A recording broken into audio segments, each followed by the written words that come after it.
Faridi channel Faridi channel اس channel میں آپ کو اسلامک بیانات تلاوت قرآن پاک اور پیاری ساری نعتیں ان سب کے لیے ہمارے اس سبسکرائب کریں۔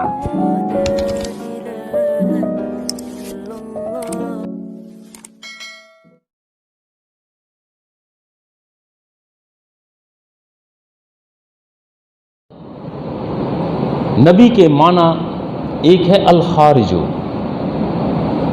نکلنے والا، جسے آسان انداز میں صاحب ہجرت کہیں پھر بات سمجھ آ جائے گی۔ نبی وہ ہوتا ہے کہ جس مقام پر وہ پیدا ہوا، جہاں اس کا بچپن گزرا، جہاں لڑکپن آیا، جہاں پر بنت ہوئی، وہ اللہ کے حکم کے مطابق وہ وہاں سے ہجرت کرتا ہے، پھر کسی دوسرے علاقے میں جاتا ہے۔ یہ ایک کیفیت ہے۔ اور 1,23,999 یا کم و بیش جتنے انبیاء اور رسول ہیں، کوئی ایک نبی بھی ایسا نہیں جو صاحب ہجرت نہیں ہے۔ آدم صفی اللہ، ان کی ہجرت بھی ہے، ان کی ہجرت جنت سے اس عالم دنیا میں۔ پھر عالم دنیا میں بھی آپ علماء بیان کرتے ہیں کہ یہ بر صغیر کا علاقہ، کچھ روایات ملتی ہیں کہ یہ سری لنکا کا علاقہ جہاں پر اتارے گئے، اور پھر آپ کی وہاں سے بھی مسلسل سفر شروع ہے۔ ہجرت کرنے والا نبی ہوتا ہے۔ اگر کوئی شخص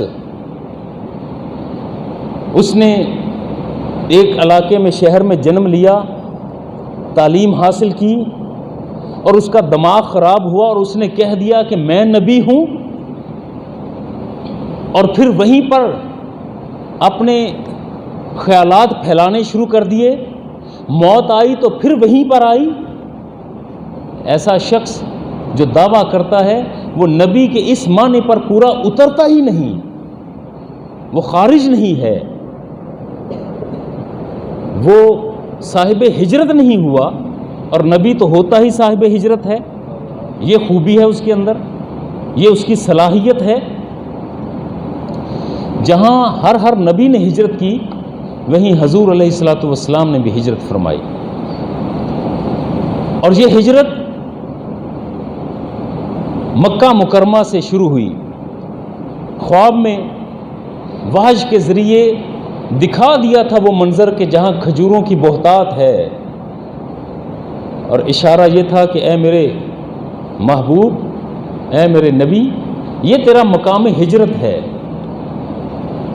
اس کی طرف تم نے ہجرت کرنی ہے۔ اور حضور علیہ الصلوۃ والسلام ابھی اسی سوچ میں تھے کہ یہ مقام کون سا ہوگا۔ پھر یہ 3 مقامات بتائے گئے، جن میں سے ایک یہ یثرب، جسے آج مدینہ النبی کہا جاتا ہے، مدینہ الرسول کہا جاتا ہے، یہ وہ مقام ہے۔ اور ایسا نہیں ہے کہ حضور علیہ الصلوۃ والسلام نے ہجرت کا ارادہ کیا اور خود ہجرت فرمانا شروع کر دی، فوری طور پر چلے گئے، ایسا نہیں ہے۔ یہ 3 مراحل میں ہجرت ہوئی ہے۔ ابتدا میں خود رسول اللہ نے ہجرت نہیں فرمائی۔ جب حکم ہوا تو پہلے اصحاب کو بھیجا، کہیں ایسا نہ ہو جائے کہ میں جب ہجرت کروں ان کے ہاتھ نہ لگوں تو کہیں یہ مسلمانوں پر ظلم اور تشدد نہ کرتے رہیں۔ پہلے اپنے اصحاب کا تحفظ یہ مصطفیٰ نے یقینی بنایا، اور صحابہ اکرام رضوان اللہ اجمعین مختلف ٹولیوں میں 2-2، 5-5، 10-10 کی ترتیب کے ساتھ ہجرت کر رہے ہیں۔ اور یہاں پر ابو سلمہ ہیں، ہجرت کرنے لگے تو ساتھ بیوی اور بیٹے کو ساتھ لیا، نکلنے لگے تو ان کے سسرالی رشتہ دار آ گئے۔ انہوں نے کہا کہاں لے کے جا رہے ہو؟ بیٹی ہماری ہے، تمہارے ساتھ بیعہ تو دیا، اس کا مطلب یہ نہیں کہ تم اپنے نئے دین کی خاطر ہماری بیٹی کو ہم سے دور کرو۔ انہوں نے روک لیا، ام سلمہ کو روکا کہ یہ ہماری بیٹی ہے، ہمارے پاس رہے گی، اور ادھر حضرت ابو سلمہ کے رشتہ دار آ گئے، بھائی آ گئے، چچا آ گئے. انہوں نے آ کر کہا کہ یہ جو بیٹا ساتھ لے جا رہی تھی یہ بیٹا ہمارا ہے.